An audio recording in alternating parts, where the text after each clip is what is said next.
जब से ये मिजाज ख़त्म हो गया कि अच्छाइयों का हुक्म देना, बुराइयों से रोकना, तो हमारा मुआशरा, हमारा गांव, हमारी सोसाइटी, हमारा कस्बा ये जंगली जानवरों की तरह हो गया है।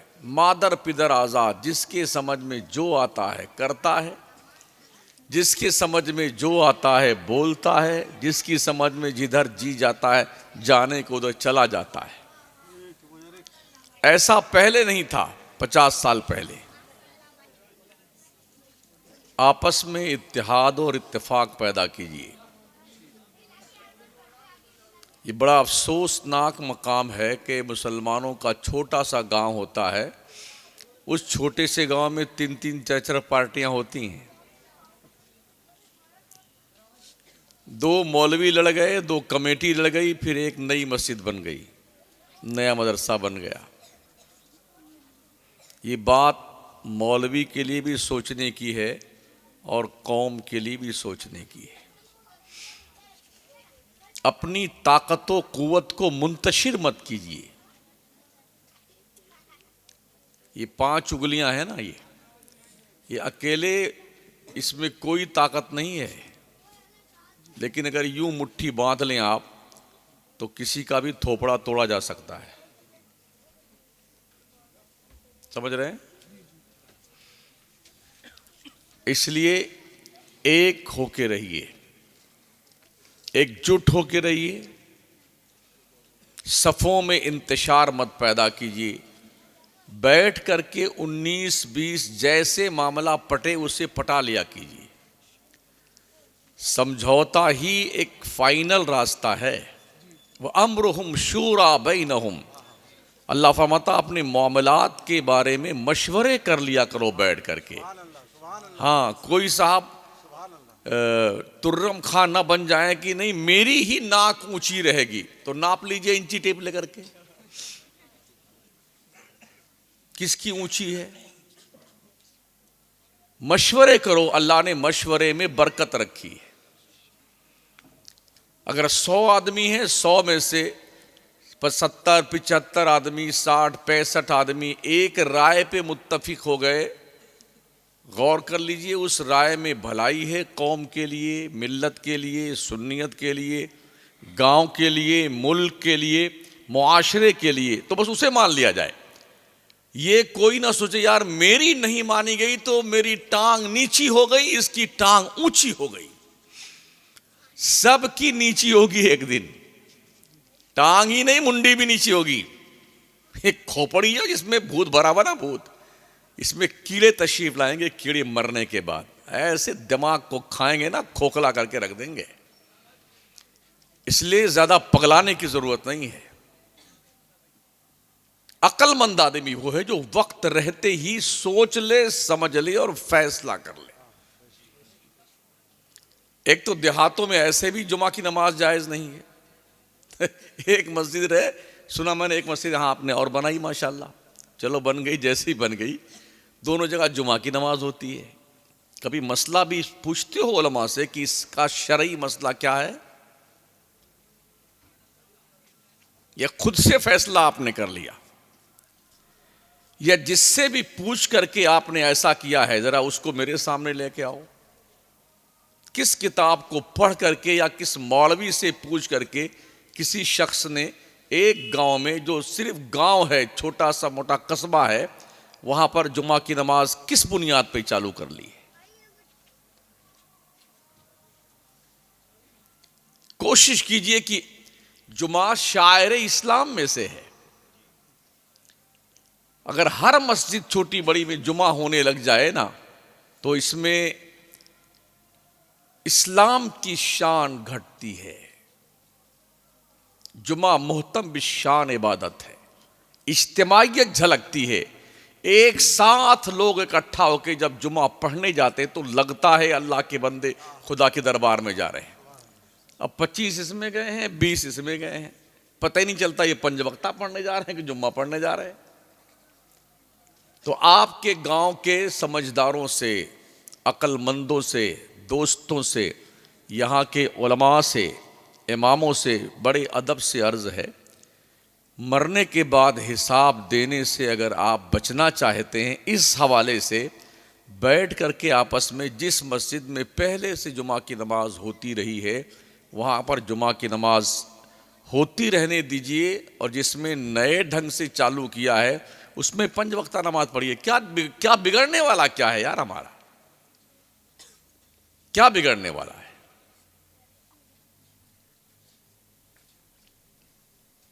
अगर हम कौम को लड़ता हुआ देखें और खुश हों तो ये हमारे दिमाग के उल्टा सुल्टा होने की पहचान है।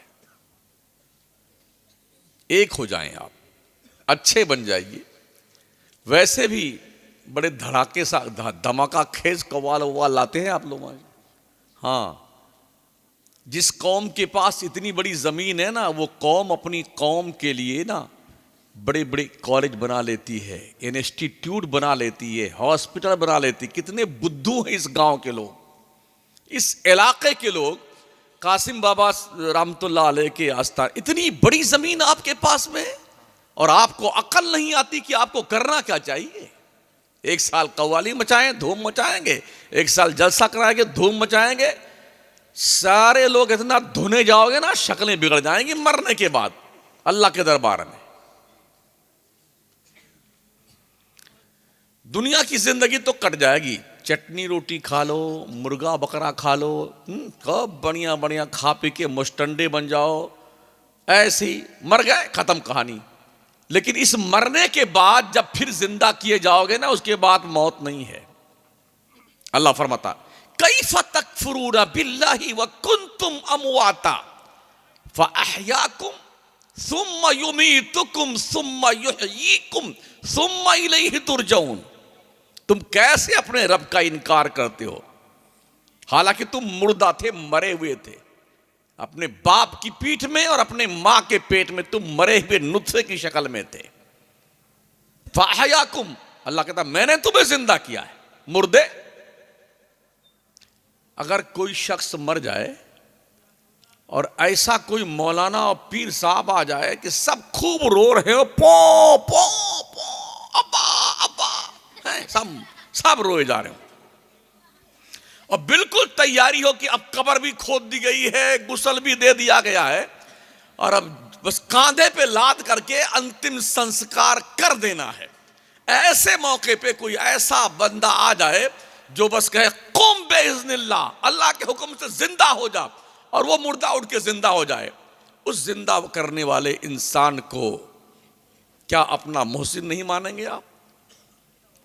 आप तो उसके हाथ पैर चूमेंगे, जूता उठाएंगे, पॉलिश लगाएंगे। अरे हजरत, अरे किबला काबा, क्या खाएंगे हजरत? मुर्गा, तीतर, बट ये करेंगे ना आप बताओ। रब फरमाता है तुम मरे हुए थे, फअहयाकुम, मैंने तुम्हें जिंदा किया।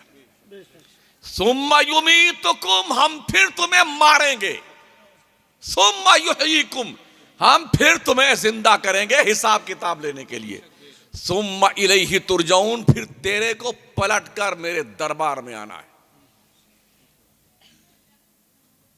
हिसाब दो अपने रब को।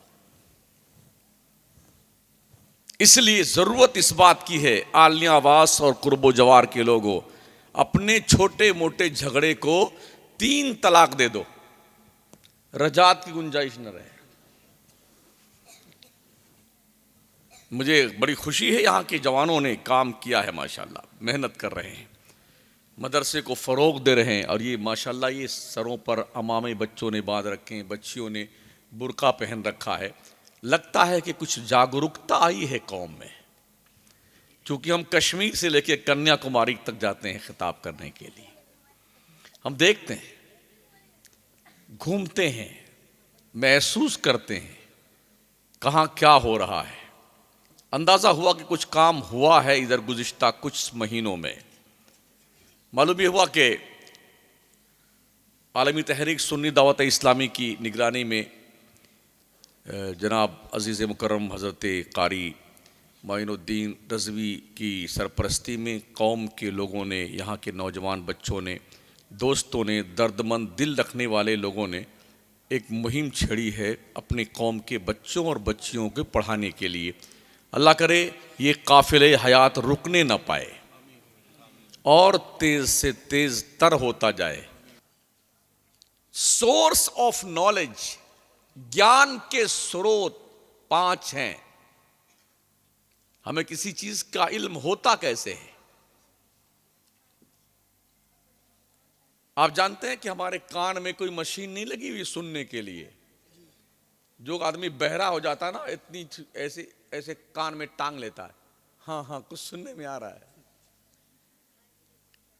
हमारे कान में सिर्फ एक हड्डी है, अल्लाह उस हड्डी में ये ताकत पैदा किया हुआ, हम उस हड्डी से सुनते हैं। हमारी आंख में क्या है?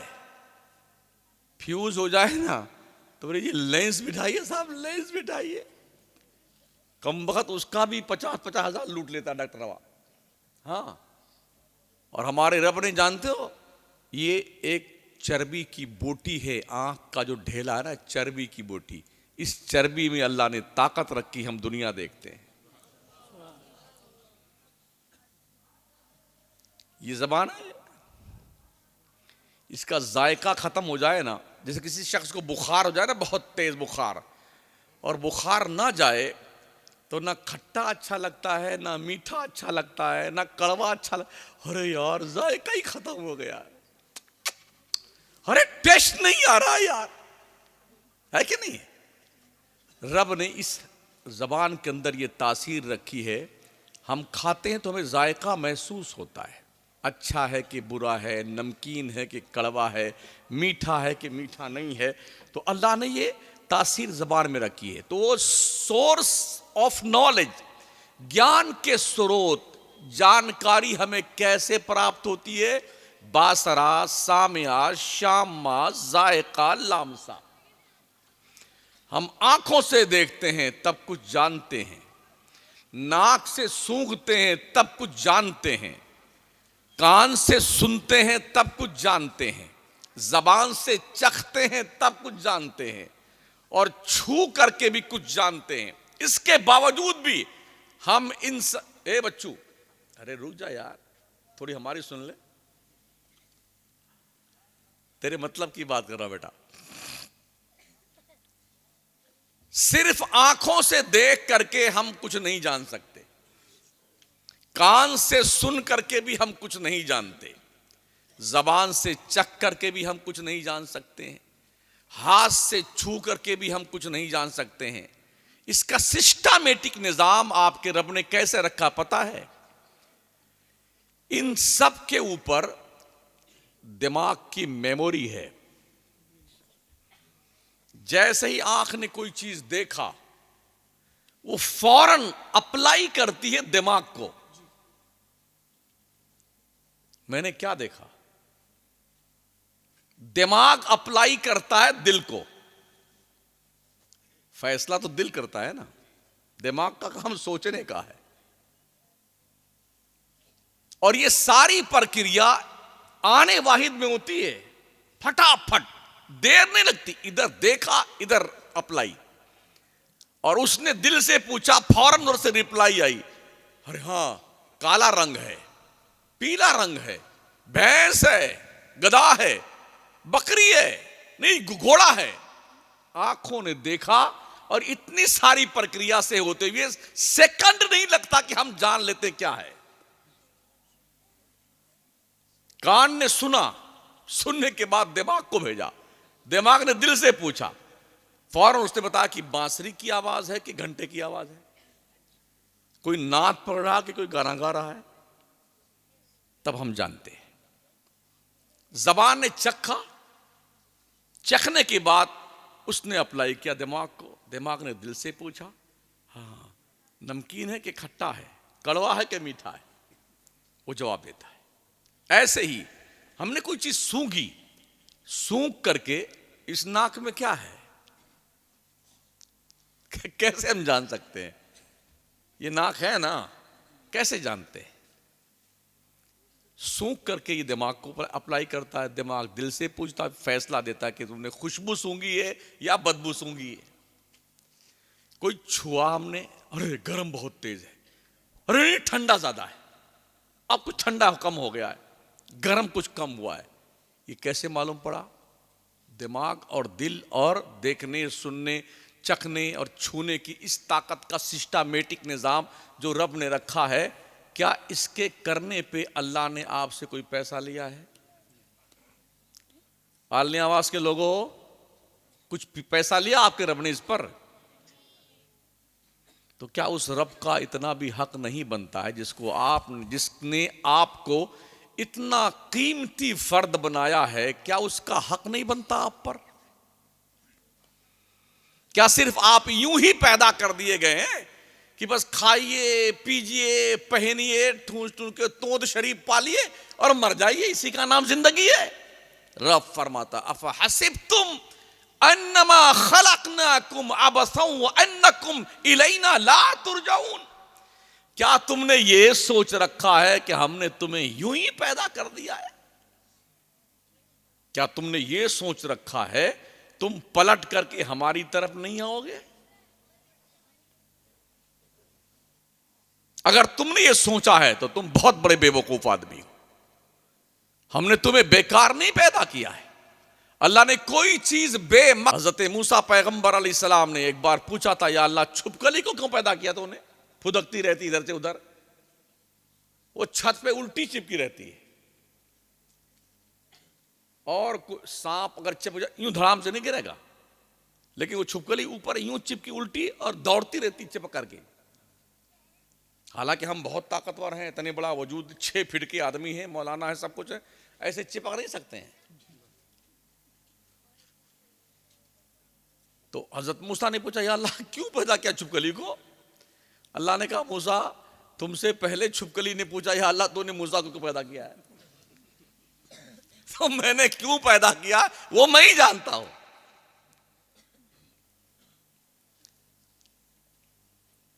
सबसे बड़ा ताकतवर खुदा की मखलूक में कौन सा प्राणी है पता है आपको? शेर, हाथी, चीता, मगरमच्छ, गेंडा, दरियाई घोड़ा, मछली, ये सब ताकतवर है नहीं है? मगर नहीं, सबसे ज्यादा ताकतवर इंसान है। ये इंसान शेर को भी गले में रस्सी डाल करके सर्कस में नचाता रहता है। देखा नहीं देखा है? ये इंसान हाथी के मुंडी पे बैठता है और उसकी यूं चल उधर जाता है। हालांकि हाथी एक पूंछ मार दे तो जनाब मौलाना साहब की ऐसी तैसी हो जाए, नहीं हो जाएगी? मगर इंसान ताकतवर, इंसान से ज्यादा सुपीरियर प्राणी कोई और नहीं है। लक़द खलक़नल इंसान फी अहसन तक़वीम। इंसानों, हमने तुम्हें सारी कौमों से ज्यादा खूबसूरत पैदा किया है। जिस रब ने तुम्हें बहुत खूबसूरत पैदा किया है, इस खूबसूरती को देखने के लिए आदमी जब घर से निकलता है ना बाहर जाने के लिए, तो 10 मरतबा जाके शीशे के सामने, हाँ अब ठीक हुआ, हाँ क्रीम लगाएगा, चकाचक करता नहीं करता है, फिर बाहर निकल के जाता है बेटा। ये खूबसूरत चीज। अगर ये नाक अल्लाह यहां ना लगाता ना, यहां उगा देता, हम कुछ कर सकते थे? अच्छा, किसी की नाक अगर यहां लग जाए कैसा लगता होगा? वो ठीक लगेगा? ये दोनों आंखें बजाय यहां के अल्लाह यहां लगा देता, फिर क्या करते आप? अभी हम यूं चल रहे ना, पैर हमारे नीचे हैं, सर हमारा ऊपर है, अल्लाह चाहे तो हमें उल्टा कर दे, मुंडी नीचे रहे, टांगे ऊपर रहे, कैसा लगेगा वो? हालांकि हश्र के मैदान में इसको देखा जाएगा, लोग अपने मुंह के बल चलेंगे। हदीस शरीफ में आए, पापी गुनहगार लोग अपने आमाल के हिसाब से सर के बल, मुंह के बल चलेंगे। सैयदा आयशा सिद्दीक़ा रज़ियल्लाहु मौला ताला अन्हा ने सरकार से पूछा, या रसूलल्लाह ये कैसे पॉसिबल होगा, कैसे मुमकिन होगा कि लोग मुंह के बल चलेंगे? नबी रहमत ने फरमाया, आयशा, जो रब पैरों पे चलाने पे कुदरत रखता है वो चेहरे पे भी चलाने पे कादिर है। तो अल्लाह ने हमें बहुत खूबसूरत पैदा किया है और कुछ नहीं लिया है, कुछ नहीं लिया है। इतनी बड़ी ट्यूब लेने जाओ बेटा, फ्री में नहीं देता डॉक्टर, एक टेबलेट भी फ्री नहीं देता है। वो आंख में डालने में दवा आते ना निमकोरी की तरह, वो भी फ्री में नहीं मिलती साहब। और अल्लाह ने ये खूबसूरत जिस्म माशाअल्लाह दिया, कुछ नहीं लिया अल्लाह ने, हमारा लिया कुछ। दिमाग को 365 नसों से बांधा हुआ है, अगर वो नसें हटा दी जाएं तो हमारा मगज शरीफ जो है ना वो घी की तरह पिघल जाएगा ऐसे ही। आप देखिए ओझड़ी, आपने देखा ओझड़ी? आप तो देखे हो ना, आप तो माशाल्लाह कसाई लोग हैं, कुरैशी लोग हैं, नहीं तो रोज देखते होंगे। आप देखिए उस अतड़ी पचौनी को, अल्लाह ने उसकी जो बटे हैं किस तरह से सिस्टमैटिक निजाम से घुमा फिरा करके यूं यूं यूं करके कैसा बनाया उसको परवरदिगार। और हर एक के वजूद का कुछ ना कुछ मकसद है। जो भी इंसान खाता है कैसे कैसे जाते जाते जाते जाते वो मैदा में पहुंचता है, और फिर वहां उसकी बाज़ाब्ता तौर पर मॉनिटरिंग होती है, और सब उसको कूट काट करके बुरादा बना बना करके, हाँ सामान इधर जाना चाहिए, लिक्विड इधर सप्लाई कर दो, वेस्टेज माल को उधर कर दो। ये निज़ाम कुदरत है। ये हमारी पलकें हैं ना, पलकें, इस पलक में बारीक बारीक नसें हैं, नीली और लाल। हम कैसे आंख खोलते हैं, कैसे बंद करते हैं? जब हमारी पलकों की ये नसें फैलती हैं तो हमारी आंख बंद होती है, और सिकुड़ती हैं तब खुलती हैं। एक शख्स था बहुत मालदार, खरबोपति, उसकी ये नसें फेल हो गई। ये पलकों की नसें फेल, हरदम ऐसे बंद रखता बेचारा, नैन बिना चैन किसे। जी जनाब, आप अपनी आंखों को डोनेट कर दीजिए, हो सकता है कोई दूसरा व्यक्ति आपके आंखों से अल्लाह का संसार देख ले। एडवर्टाइज आता है हुकूमत तरफ से, डॉक्टरों की तरफ से, तो ये बंद रहती है हरदम उसकी आंखें। एक सूरदास कोई मिले, उनसे पूछो कैसा लगता, दुनिया कैसी है? क्या बता यार, हम तो देखा नहीं दुनिया में। अंधे से पूछो आंख की कीमत क्या है, बहरे से पूछो समाअत की कीमत क्या है, गूंगे से पूछो बोलने की ताकत और कीमत क्या है, लूले से पूछो हाथ की कदर और कीमत क्या है, लंगड़े से पूछो पैर की कीमत क्या है।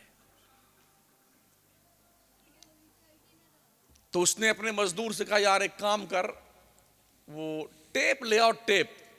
कहा क्या करना सर?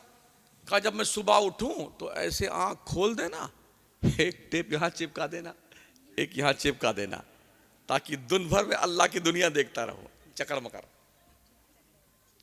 तो उन्होंने यूं चिपका दिया, दिन भर वो आंख थे खोल के अल्लाह का संसार देखता, और जब शाम होती तो ऐसे वो टेप खींच लेता, आंखें बंद सो जाता। वो कई महीने चलता रहा। उसका एक दोस्त दूसरे मुल्क में रहता था, मालदार वो भी था, वो अपने दोस्त से मिलने आया खैर खैरियत पूछने के लिए। तो कहा यार एक बात बता, तेरी जिंदगी की सबसे बड़ी ख्वाहिश क्या है? तो उस आदमी ने कहा जिसकी आंखों की नसें फेल हो गई थी, मेरी जिंदगी की सबसे बड़ी ख्वाहिश ये है कि ये अरबों की प्रॉपर्टी मेरी कोई ले ले और मुझे अपनी मर्जी से आंख खोलने और बंद करने का अख्तियार दे दे। और ये नेमत रब ने आपको फ्री ऑफ चार्ज अता फरमाई, कुछ नहीं लिया आपके रब ने। इसलिए आलियाबाद के लोगों, जब आप पढ़ेंगे, बच्चों को पढ़ाएंगे, ज्ञानी बनाएंगे, अखलाक मोहब्बत से रहिए, झगड़े फगड़े खत्म कर दीजिए, समझ रहे हैं? लड़ाइयां खत्म कीजिए, गांव में पार्टियां बनाना बंद कर दीजिए। एक पार्टी हो, ओनली मुस्लिम, अहले सुन्नत वल जमात, एक पार्टी। जात बिरादरी की बुनियाद पर कोई आदमी पनप नहीं सका दुनिया में। कोई खान साहब है, कोई संसारी साहब है, कोई कसाई साहब है, कोई नाई साहब है, ये कोई साहब नहीं है, सब हजरत इंसान साहब हैं। ये बिरादरियां हमने बनाई हैं। अल्लाह इरशाद फरमाता, या अय्युहन्नास इन्ना खलकनाकुम मिन ज़करिन व उन्सा व जअलनाकुम शुऊबन व क़बाइला लितआरफू इन्न अक्रमकुम इंदल्लाहि अत्क़ाकुम। ए लोगो, हमने तुम्हें एक मर्द और एक औरत से पैदा किया है, हमने तुम्हारे कबीले बनाए हैं, गिरोह बनाए हैं, ओनली फॉर इंट्रोडक्शन, पहचान के लिए। जात की बुनियाद पर कोई बड़ा नहीं होता। मेरा रब फरमाता, इन्न अक्रमकुम इंदल्लाहि अत्क़ाकुम, तुम में का बड़ा वो है जो अल्लाह से सबसे ज्यादा डरता है। इसकी कोठी बड़ी है तो ये बड़ा नहीं, नहीं नहीं, कोठी बड़ी होने से कोई बड़ा नहीं होता है। ये फला बिरादरी का इसलिए बड़ा है, कोई बात नहीं। अबू जहल बहुत बड़े खानदान का था, कबीले कुरैश का था। अबू लहब कबीले कुरैश का था। उतबा, शैबा, वलीद इब्ने मुगीरा, ये दज्जालाने जमाना बड़े बड़े खानदान के थे। मगर चूंकि इस्लाम ने जात पात की बुनियाद पर बड़ाई और छोटाई का मेयार नहीं रखा, तो हबशा का रहने वाला बिलाल भी उनसे करोड़ों दर्जा अच्छा है। तो बिरादरी की बुनियाद पर अपने माहौल को डिवाइड मत कीजिए, बैठ करके समझ लीजिए, समझा दीजिए, झगड़े खत्म कीजिए, मुकदमे मत लड़िए, लड़ाइए मत एक दूसरे को, उलझाइए मत एक दूसरे को, एकजुट होकर रहिए। वअतसिमू बिहब्लिल्लाहि जमीअन वला तफर्रकू, अल्लाह फरमाता, अल्लाह की रस्सी को मजबूती के साथ पकड़ लो, आपस में इंतशार मत पैदा करो, फिरकों में मत बटो, अलग अलग अपनी अपनी दफली और अपनी अपनी राग मत बजाओ।